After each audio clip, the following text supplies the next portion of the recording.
Hello friends, तो आज है हमारा चैलेंज डे नंबर 22 जो कि 50 डेज़ का है फॉर यूपी पीसीएस प्री 2025 12 अक्टूबर को कंडक्ट होगा, है ना।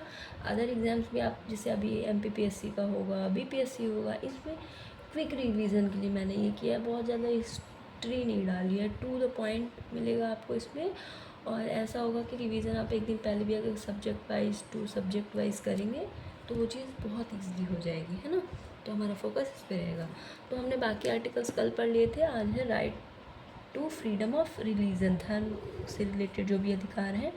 तो आर्टिकल 25 जो हो जाएगा वो हमारा freedom of conscience and free profession practice and propagation of religion, मतलब हम फ्री प्रोफेशन कोई भी धर्म को की बातें मान सकते हैं, उसे प्रैक्टिस कर सकते हैं, उसे एज अ प्रोफेशन मतलब कर सकते हैं, प्रैक्टिस कर सकते हैं ना। कोई फोर्स नहीं है इसमें। जैसे सिखों में आपने वो कृपाण एक छोटी सी चाकू जैसे रहती है उसको टंगते हैं ना, वो उनका फ्रीडम है, वो उनको दिया गया है। उसके अगेंस्ट में कोई भी, वो उनका राइट है, उसके अगेंस्ट कोई बात भी बोल सकते हैं, है ना। हिंदू, जैन, सिख सब में ऐसी कुछ ना कुछ चीज़ें हैं जो दी गई हैं। किसी को फोर्सली प्रैक्टिस नहीं करवा सकते, बट वो फ्री प्रोफेशन में प्रैक्टिस की जा सकती है।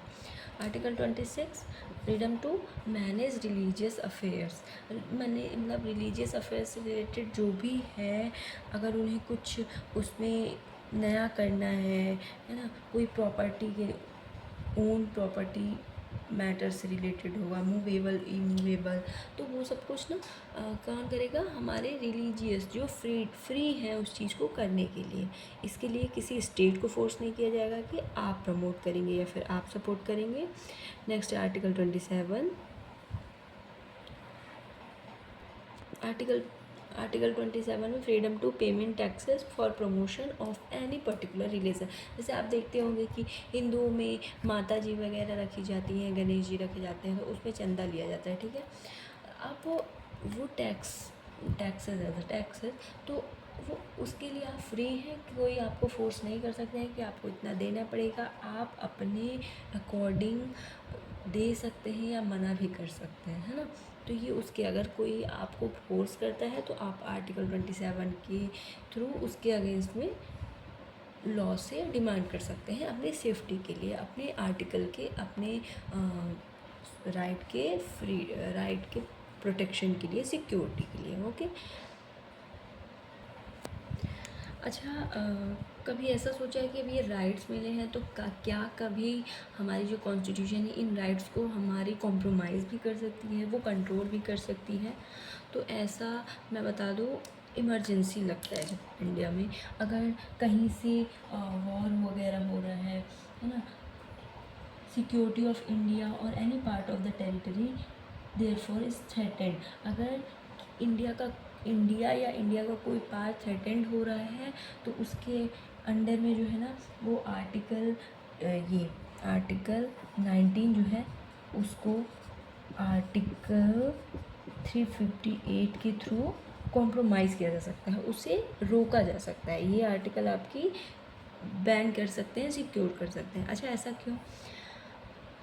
मैं ऐसे बताऊंगी, जैसे आपके घर में कुछ प्रॉब्लम हुई तो अगर हर इंसान फ्री है कि वो कुछ भी बोल रहा है तो कहीं ना कहीं वो चीज़ मे बी और बढ़ सकती है ना। मे बी वो बोलने का तरीका इतना गंदा हो कि जो प्रॉब्लम चल रही है वो और बड़ी हो जाए।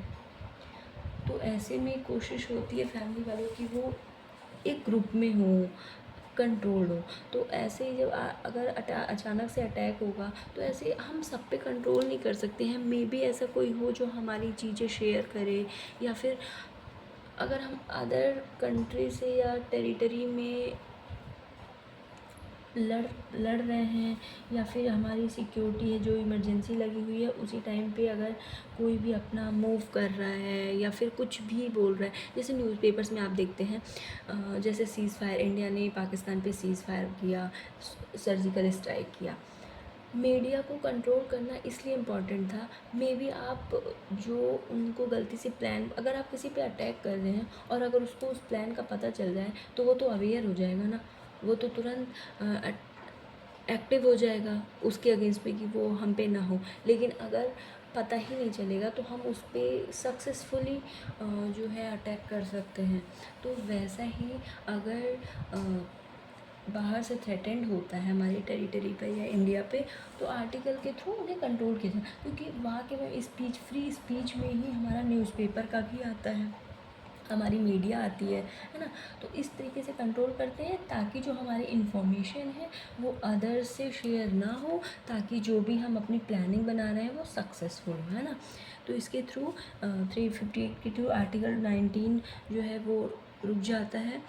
बाकी सभी आर्टिकल्स कंट्रोल किए जा सकते हैं, बट आर्टिकल 21 जो कि है, आप अपने को दोष सिद्धि, मतलब आप अपने को इनोसेंट प्रूफ कर सके, ये राइट आपको मिला हुआ है। और आर्टिकल 20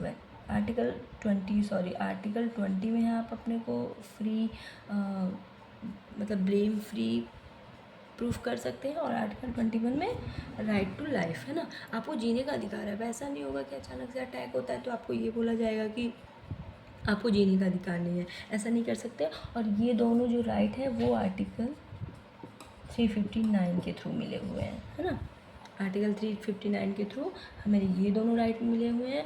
और आर्टिकल 358 के थ्रू आर्टिकल 19 को कंट्रोल किया जा सकता है। ये सिचुएशन कब बनेगी, जब आर्टिकल 352 के तहत ये कंफर्म हो जाएगा कि इमरजेंसी इंडिया में लग चुकी है ना।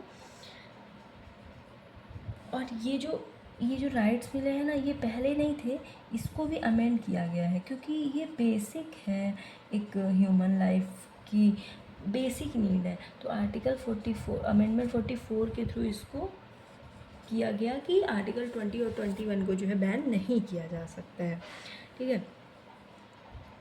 अच्छा, ये कुछ इम्पॉर्टेंट केसेस हैं, मतलब जजमेंट्स हैं जो ये सॉरी कट गया ना, जजमेंट्स है जो फंडामेंटल राइट्स के अगेंस्ट में भी, सपोर्ट में भी। मतलब कुछ ने बोला कि कुछ ये बेसिक राइट्स हैं, कुछ ने बोला ये कुछ बेसिक राइट्स नहीं हैं, कुछ ने बोला कि, है ना। जितने भी जजमेंट्स आए हैं इम्पॉर्टेंट जजमेंट्स हैं ये। A.K. Gopalan versus Madras state 1950, Golaknath versus Punjab state 1967, Kesavananda Bharati versus Kerala 1973 and Minerva Mills versus government of India 1980, है ना। ये नोट कर लेंगे कि ये एग्ज़ाम में क्वेश्चन में बहुत बार आया है और डेट भी आई है, डेट मेन है ना। जो ये मिनर्वा मिल्स का है, इन्होंने बेसिक स्ट्रक्चर, मतलब इन्होंने कॉन्स्टिट्यूशन के ना बेसिक स्ट्रक्चर के बारे में बात की थी, ये भी याद रखेंगे, है ना। जो केशवानंद हैं, इन्होंने बताया था कि हम फंडामेंटल राइट्स को जो हैं उनमें अमेंडमेंट कर सकते हैं। इन्होंने अमेंडमेंट से रिलेटेड बात की थी, है ना। तो इन्होंने बेसिक स्ट्रक्चर से स्ट्रक्चर एंड अमेंडमेंट से रिलेटेड बात की थी, ठीक है, ये भी नोट कर लेंगे।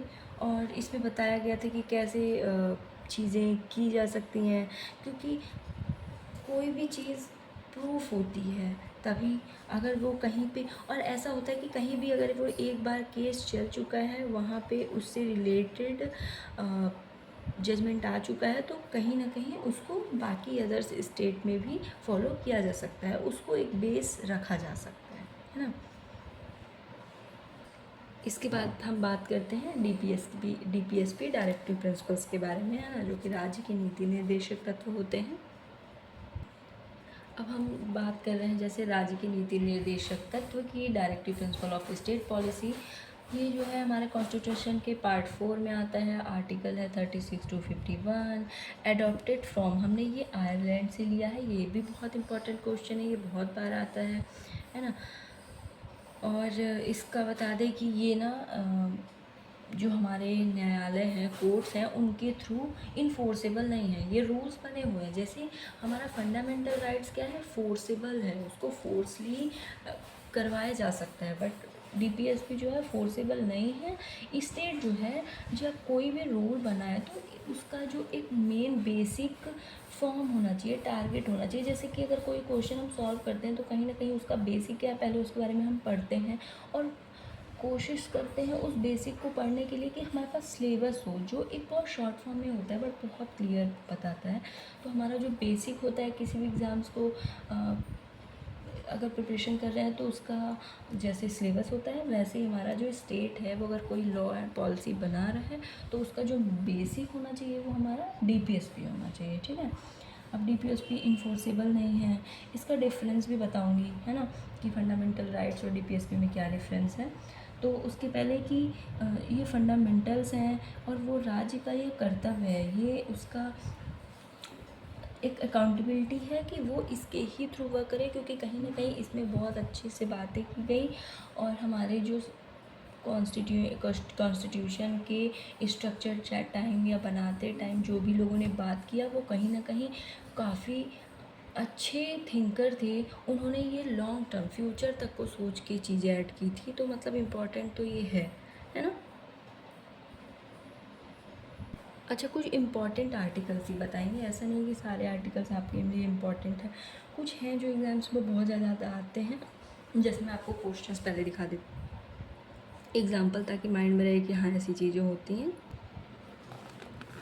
अब ये देखिए, सॉरी क्लियर नहीं हो रहा, हाँ ये है अभी IAS 2020 के क्वेश्चन पेपर में आया है ना, कि क्या ये चेंज कर सकते हैं किसी भी कोर्ट द्वारा, राज्य का कानून बनाने को प्रभावित करेगा, इफ़ेक्ट करेगा। तो देखिए इसका डी सही है। अभी मैंने बताया कि स्टेट जो है जो भी लॉज या रूल्स बनाएगी उसके लिए इसको बेसिक स्ट्रक्चर रखेगी, जैसे हम सिलेबस को यूज़ करते हैं, और ये चेंज नहीं किए जा सकते हैं, ये इन्फोर्सेबल नहीं है ना। तो ये इसके हैं, और कुछ मैं आपको ये यूपी में भी दिखा देती हूँ। देखिए मेंस में आया था, तो ये क्या है, राज्य की नीति, डीपीएसपी, है ना, ये क्वेश्चंस हैं।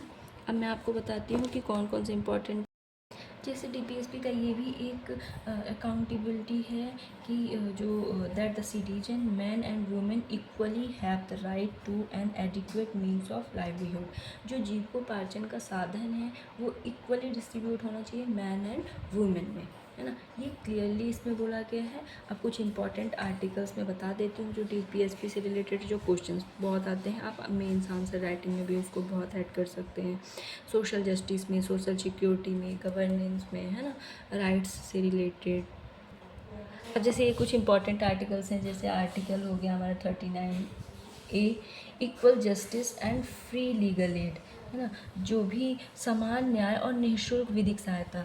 अब ऐसा है कि बहुत पुअर लोग हैं तो हम कोशिश करें कि सबके पास, क्योंकि एडवोकेट हायर करने के पैसे नहीं होते हैं ना, तो उनको ऐसा कोशिश किया जाए कि उन्हें भी एक फ्री लीगल एड मिले, ताकि वो ऐसा ना हो कि किसी अपॉर्चुनिटी से रह जाएं, वो सारी अपॉर्चुनिटी ग्रैब कर सकें, सिक्योर कर सकें, है ना।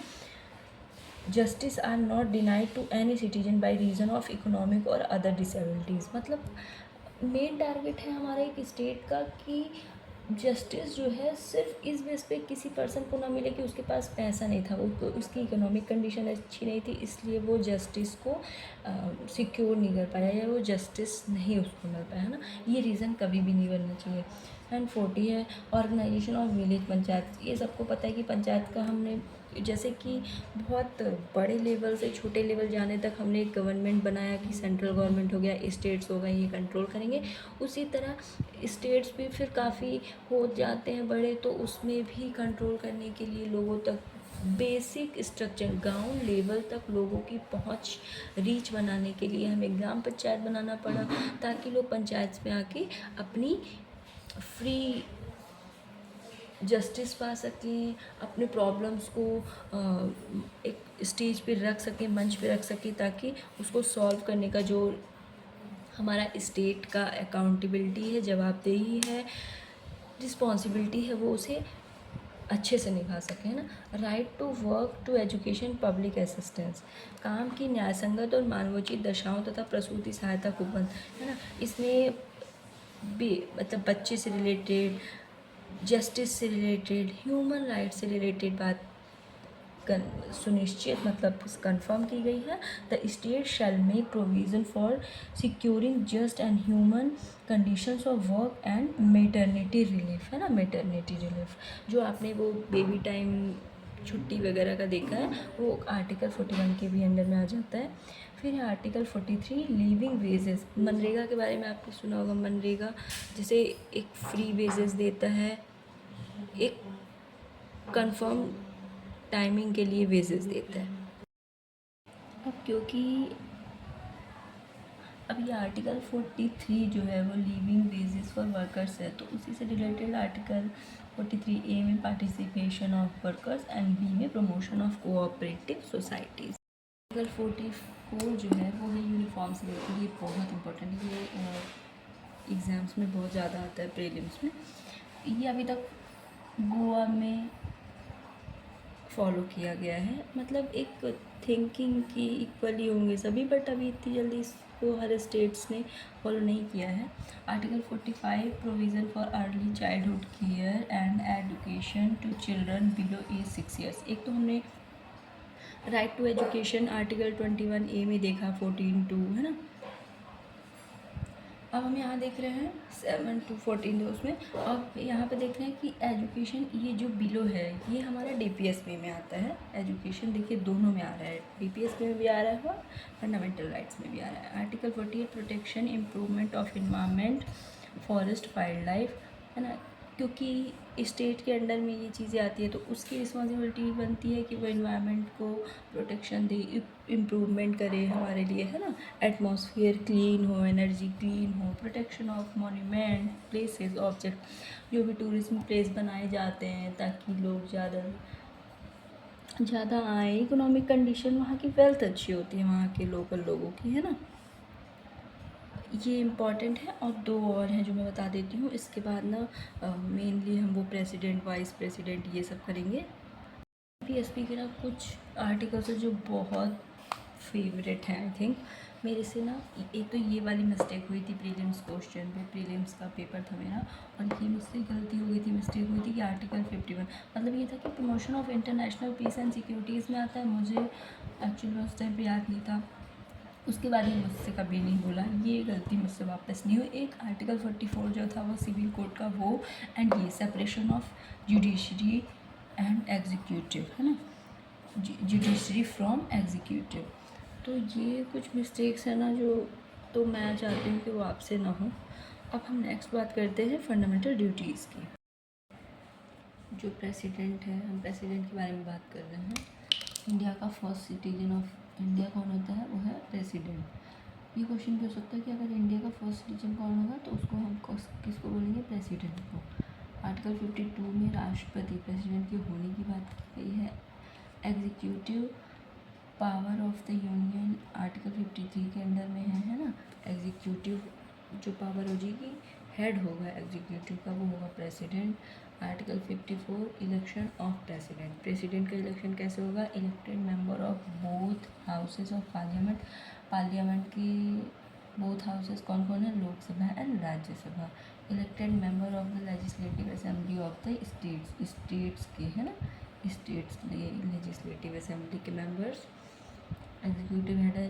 2 यूटीज़, पहले ये नहीं था लेकिन 17th अमेंडमेंट से दिल्ली एंड पुडुचेरी को भी इसके इलेक्शन में पार्टिसिपेशन दी गई, है ना, अमेंडमेंट 17th के थ्रू। जो प्रेसिडेंट का इलेक्शन है उसका क्राइटेरिया क्या होना चाहिए, वो 35 ईयर कंप्लीट कर चुका हो। MP लोकसभा में जैसे होता है ना कि MP इलेक्ट होने का उसका क्वालिफिकेशन या क्राइटेरिया है, बट उसमें भी लोकसभा के लिए ना, राज्यसभा के लिए नहीं, लोकसभा के लिए, ये क्लियर होना चाहिए। इंडियन सिटीज़न हो, मैंने सिटीजनशिप में बताया था कि कुछ पोस्ट हैं जो सिर्फ इंडियन सिटीजन को मिली हुई है ना। प्रेसिडेंट रिलेटेड इलेक्शन प्रॉब्लम जो है वो सुप्रीम कोर्ट में ही जाएगा। प्रेसिडेंट रिमूव बाय पार्लियामेंट, संसद ही प्रेसिडेंट को हटा सकती है आर्टिकल 57(1)(ab) में। और जो कि हटाने का जो बीच में क्राइटेरिया है वो महाभियोग, इम्पीचमेंट बोलते हैं उसको, महाभियोग आर्टिकल जो है 61, है ना। ये सब कुछ फैक्ट्स है, ये बहुत इम्पॉर्टेंट है याद रखने के लिए, नोट कर लेंगे। फिर इम्पीचमेंट जो है वो प्रेसिडेंट पे जो लगता है वो इम्पीचमेंट कितने दिन पहले इन्फॉर्म किया जाता है प्रेसिडेंट को, तो वो है 14 डे पहले। एक और क्वेश्चन है कि हमारा जो पार्लियामेंट है वो कैसे बना है, तो वो बना है लोकसभा प्लस राज्यसभा प्लस हमारे प्रेसिडेंट, है ना, ये इसके पार्ट हैं। ये भी क्वेश्चन आता है।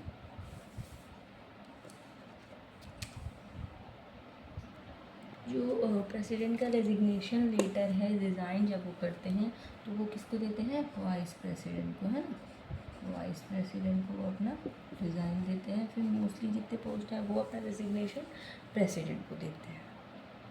जैसे कि मैंने आपको बताया कि हम प्रेसिडेंट के इम्पॉर्टेंट क्राइटेरिया के बारे में बात कर रहे हैं ना, जो भी उससे रिलेटेड इम्पॉर्टेंट पॉइंट्स हैं। तो यदि प्रेसिडेंट सडन डेथ हो जाती है, रेजिग्नेशन दे देते हैं, तो उनके जो हटाने के रीज़न है, तो आर्टिकल 62(2) में ये बताया गया है कि 6 मंथ के अंदर जो है प्रेसिडेंट का इलेक्शन करवाना ही पड़ता है ना, ये भी एक टाइम है। और प्रेसिडेंट के रिमूव या रिजिग्नेशन के टाइम पे ना वाइस प्रेसिडेंट उनके अथॉरिटी में काम करता है, ठीक है। अब ये भी क्यूरियोसिटी है, अगर उस टाइम पे वाइस प्रेसिडेंट नहीं है फिर कौन करेगा। जैसे अभी वाइस प्रेसिडेंट का इलेक्शन हुआ, बाई चांस उस टाइम पे अगर प्रेसिडेंट हमारे रिजिग्नेशन देते तो कौन करता, तो फिर हमारा जो चीफ जस्टिस CJI करता, चीफ जस्टिस ऑफ इंडिया, जो कि सुप्रीम कोर्ट का मेन जस्टिस होता है। अब सुप्रीम कोर्ट का अगर जस्टिस CJI भी नहीं होता, तो फिर जो सबसे सीनियर जस्टिस होते सुप्रीम कोर्ट में, फिर वो करते हैं।